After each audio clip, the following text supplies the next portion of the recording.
find the rate of compound interest ஓகேங்களா at which a principal becomes 1.69 times itself in 2 years ஓகேங்களா so 1 ரூபாய் இருக்குது 1 ரூபாய் 69 பைசாவா மாறுதுன்னு சொல்லியிருக்காங்க அப்ப எவ்வளவு இன்க்ரீஸ் ஆயிருக்குன்னா 0.69 பைசா இன்க்ரீஸ் ஆயிருக்கு ஓகேங்களா சோ மோஸ்ட்லி இதை நீங்க வந்து சோ ஜெனரலா யோசிச்சீங்கன்னா சோ யோசிக்கிறவங்க என்ன பண்ணிருப்பாங்கன்னா 2 வருஷம் அப்படின்னா இந்த 69 பாதியா குறைச்சுக்கோங்க எவ்வளவு இன்க்ரீஸ் ஆயிருக்குன்னா 0.69 அதுல பாதியா குறைச்சோம்னா நமக்கு என்ன வரும்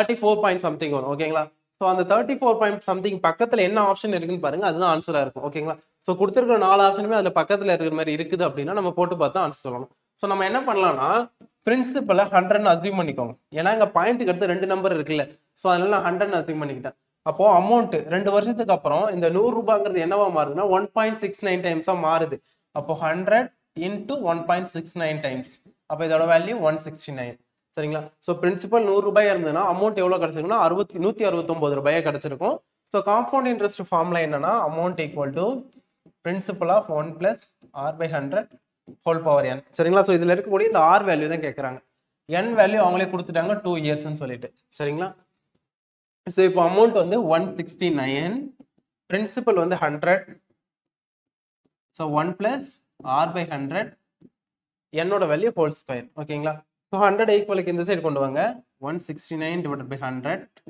equal to 1 plus r by 100 whole square. இப்போ இந்த ஹோல் ஸ்கொயர் ஈக்குவலுக்கு இந்த சைடு வந்துனா ரூட் ஆகும் சரிங்களா சோ அப்போ 169 ரூட் அடுத்து 100 ரூட் அதுக்கு ரூட் எடுத்தோம்னா நமக்கு என்ன வரும் 13 divided by 10 ன்னு மாறும் ஏன்னா 169 root value 13 square root value 100 ஓட ஸ்கொயர் ரூட் வேல்யூ 10 இப்போ இந்த +1 ஈக்குவலுக்கு இந்த சைடு வந்துனா -1 ஆ மாறும் equal to r by 100 இப்போ இத கிராஸ் மல்டிப்ளை பண்ணுங்க சோ 10 into 1 10 அடுத்து 13 minus 10 வரும் சோ 3 by 10 equal to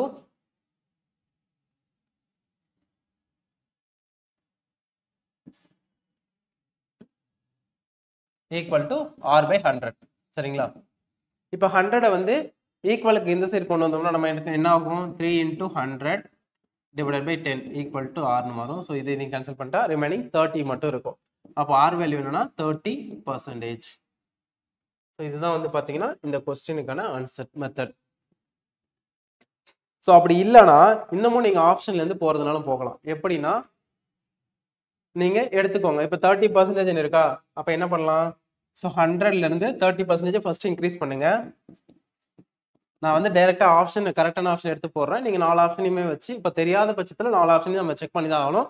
அது நீங்க எப்படின்னு பாத்துக்கோங்க. ஸோ 2 வருஷம் சொல்லியிருக்காங்களா ஸோ ஃபர்ஸ்ட் இயர்ல 30% இன்க்ரீஸ் ஆகுதுன்னா 30 rupees இன்க்ரீஸ் ஆகும். அப்போ எவ்வளோ வரும் 130 சரிங்களா. ஸோ அடுத்து செகண்ட் இயர்லயும் அதே 30% இன்க்ரீஸ் ஆகுது.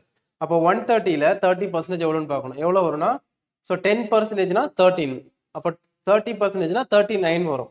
அப்போ 39 ஆட் பண்ணா 169 ஓகேங்களா. அப்போ 100 ரூபாங்கிறது 169 ரூபாயா மாறி இருக்கு. அதாவது 1.69 டைம்ஸ் வந்து இன்க்ரீஸ் ஆயிருக்கு. அப்போ 30% தான் கரெக்டான ஆன்சர். இப்போ எக்ஸாம்பிளுக்கு நீங்க 60% எடுத்து பாருங்களா. நான் இப்போ எக்ஸாம்பிளுக்காக 60% வச்சு எழுதி காமிக்கிறேன். இப்போ 100 இருக்கு பிளஸ் 60% பண்ணோம்னா 60 ரூபாய் இன்க்ரீஸ் ஆகும் 160 ரூபாய் ஆகும். எப்போ ஃபர்ஸ்ட் இயர்ல. அடுத்தது இன்னொரு பிளஸ் 60% அப்படி பண்ணும்போது நமக்கு ஃபர்ஸ்ட் இயர்லயே 60 ரூபாய் இன்க்ரீஸ் ஆயிடுச்சு. அப்போ செகண்ட் இயர்லயே கண்டிப்பா 60 ரூபாய்க்கு மேல தான் இருக்கும். அப்போ நம்ம அதை ஆட் பண்ணோம்னா நமக்கு 200க்கு மேல போயிடும். நமக்கு ஆக்சுவலா என்ன வரணும் 169 தான் வரணும் 100 ரூபாயில இருந்து ஓகேங்களா. ஸோ அதை வச்சே கண்டுபிடிச்சலாம் கண்டிப்பா 60யும் வராது. அப்போ 60யே வராதுன்னா அப்போ கண்டிப்பா 69ம் வராதுன்னு சொல்லிட்டு நீங்க அந்த மாதிரி தான் அசியூம் பண்ணி போடணும் ஓகேங்களா. அப்படி இல்லைன்னா நீங்க இந்த மாதிரி மெத்தட் படி தான் போடணும். ஓகே ஸோ அடுத்த கொஸ்டின் நம்பர் 141 ஓகேங்களா. ஸோ இங்க வந்து பாருங்க சிம்பிள் இன்ட்ரெஸ்ட் கொடுத்துருக்காங்க தனி வட்டி. ஸோ என்னன்னா பிரின்சிபல் வந்து 16,800 ரேட் ஆஃப் இன்ட்ரெஸ்ட் வந்து 6/1/4 மிக்ஸ்டு ஃபிராக்ஷன்ல கொடுத்துருக்காங்க. நம்ம அதை ஃபிராக்ஷனுக்கு கன்வெர்ட் பண்ணணும். அப்போ r equal to so cross multiply பண்ணுங்க 24 மேல இருக்கிற வேல்யூ 24 + 1 வந்து 25 ஸோ 25/4 அடுத்தது n வேல்யூ ஸோ மந்த்ல கொடுத்துருக்காங்களா. ஸோ மந்த்ல கொடுத்துருந்தாங்கன்னா 1 இயர்க்கு எத்தனை மந்த்தோ அந்த நம்பர்ல டிவைட் பண்ணணும். டேஸ்ல கொடுத்துருந்தாங்கன்னா 1 இயர்க்கு எத்தனை டேஸோ அதெல்லாம் டிவைட் பண்ணணும் சரிங்களா.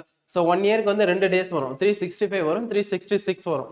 நம்ம எதை எடுக்கணும் அப்படின்னா நம்ம 365 தான் எடுக்கணும். லீப் இயர் எடுக்கக்கூடாது சரிங்களா. ஸோ இங்க மந்த் தான் கொடுத்துருக்காங்க. ஸோ 9 டிவைடட் பை 1 இயர்ல 12 மந்த் இருக்கும். அந்த 12 டிவைட் பண்றோம். ஸோ இதை கேன்சல் பண்ணோம்னா 3/4 இருக்கும் ஓகேங்களா. ஸோ அப்போ என்னோட value 3/4.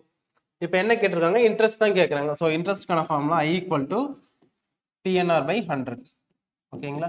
So principal value 16,800 into R value 25/4, N value 3/4 whole divided by 100. சரிங்களா? ஸோ இதெல்லாம் நீங்க வந்து கேன்சல் பண்ணி பாருங்க. உங்களுக்கு இந்த 787.50 அப்படின்னு சொல்லிட்டு அந்த கரெக்டான வேல்யூ எக்ஸாக்டா கிடைக்கும். ஓகேங்களா? ஸோ நீங்களே போட்டு பாருங்க. 787.50.